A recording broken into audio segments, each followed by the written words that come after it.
நம்ம ஆபத்தில் இருக்கிறோம் அப்படின்னா எனக்கு ஹெல்ப் பண்ணுங்க அப்படின்னு கேட்போம்ல. உதவி கேட்கிற ஒரு வசனம் தான் இந்த ஆபத்திலிருந்து எங்களை விடுவியும் ஆண்டவரே அப்படின்னு சொல்லி கேட்கிற ஒரு வசனம் தான் இது. ஆண்டவர் நோக்கி கேட்குறாங்க, நீர் உமது வல்லமையை எழும்பி எங்களை ரட்சியும்னு கேட்குறாங்க. எங்களை இந்த பிரச்சனையிலேருந்து விடுவியும்னு கேட்குறாங்க. இன்னைக்கு நீங்கள் எந்த பிரச்சனை இருக்கீங்க, எந்த பிரச்சனை இருந்தாலும் சரி ஆண்டவரை பார்த்து கேளுங்க. இது வரைக்கும் நீங்கள் கேட்டிங்களான்னு எனக்கு தெரியல, ஆனால் இன்றைக்கு ஒரு தரம் ஆண்டவர்கிட்ட கேளுங்க. ஆண்டவரே, எனக்கு இந்த பிரச்சனையிலேருந்து என்னையும் என் குடும்பத்தையும் விடுவி எங்களை ரட்சியும்னு கேளுங்க. கண்டிப்பாக கர்த்தர் உங்களுக்கு உதவி செய்வார். ஒரு சில நபர்கள் இருக்காங்க, எனக்கு இந்த பிரச்சனையை பண்ணதே அவங்களா தான் இருக்கும். ஆண்டவர் முன்னாடியே ஒரு சில காமிச்சு கொடுத்துருப்பாரு, ஒரு சில விஷயங்களை காமிச்சு கொடுத்துருப்பாரு. அந்த இடத்துல ஒரு ஹிண்ட் மாதிரி தான், எதையுமே டைரெக்டாக சொல்கிறாரோ இல்லையோ ஒரு ஹிண்டாவது நமக்கு கிடச்சிருக்கும். வஸ்திரத்தின் மூலமாக பேசியிருப்பாரு, முகம் தெரியாத நபர் மூலமாக பேசியிருப்பாரு, யாராவது ஒருவர் மூலமாக பேசியிருப்பாரு.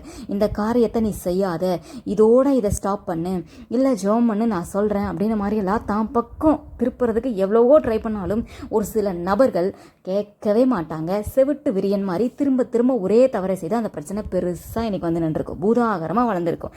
இப்போ அவர் நினைச்சாலும் வெளியே வர முடியாத அளவுக்கு பிரச்சனை இருக்கும். ஆனாலும் அந்த நிமிஷத்துலையாவது திரும்புவாங்களா? திரும்பவே மாட்டாங்க. அவ்வளோ ஒரு இருதயம் கடினமாக இருக்கும். அந்த மாதிரி நபர்களாக இன்றைக்கி எப்படிப்பட்ட நபர்களாக இருந்தாலும் சரி, இல்லை அந்த நபர்களோடு இருக்கிற கூட்டத்தில் ஒருவராக இருந்தாலும் சரி, இன்றைக்கி நீங்கள் ஆண்டவர்கிட்ட கேளுங்க. இந்த மொத்த கூட்டத்துக்காகவும் நான் கேட்குற ஆண்டவரேன்னு சொல்லி கேளுங்க. எங்களை ரட்சியும்னு கேளுங்க. யாராக இருந்தாலும் சரி, ஒருவேளை உங்களை லீட் பண்ணிக்கிட்டு போகிற அந்த நபர் அவர் தவறுதான் செய்கிறாருன்னு தெரிஞ்சு நீங்கள் உடந்தையாக இருந்திருக்கலாம். அந்த நபர் கேட்டாலும் சரி, இல்லை கூட இருந்த நீங்கள் கேட்டாலும் சரி, இல்லை எந்த தவறுமே சம்மந்தமே இல்லாமல் அவருக்கு அந்த தவறாய் போகிறாருன்னு தெரிஞ்சு நீங்கள் சொல்லியும் கேட்காம ஒரு கூட்டம் போயிருச்சுன்னா, நீங்கள் வெளியில் இருக்கிற நபராக இருக்கலாம், நீங்கள் அந்த தப்புக்கு உடந்தையாக போயிருக்க மாட்டீங்க. நீ பண்ணுறது தப்புன்னு சொல்லிட்டு திரும்பி வந்திருப்பீங்க, ஆனால் அந்த நபர் கேட்டிருக்க மாட்டாங்க. வெளியில் இருந்தாலும் சரி, பரவாயில்ல, இன்றைக்கி நீங்கள் கேளுங்க.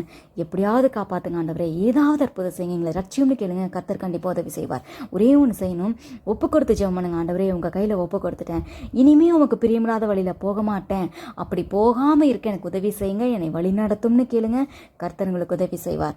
எவ்வளோ பெரிய பிரச்சனையாக இருந்தாலும் அதில் இருந்து யாருக்கும் பாதகம் இல்லாத அளவுக்கு வெளியில் கொண்டு வரணும் அப்படின்னா அது ஆண்டவரால் மட்டும்தான் முடியும். ஒப்பு கொடுத்து ஜெபம் பண்ணுங்க.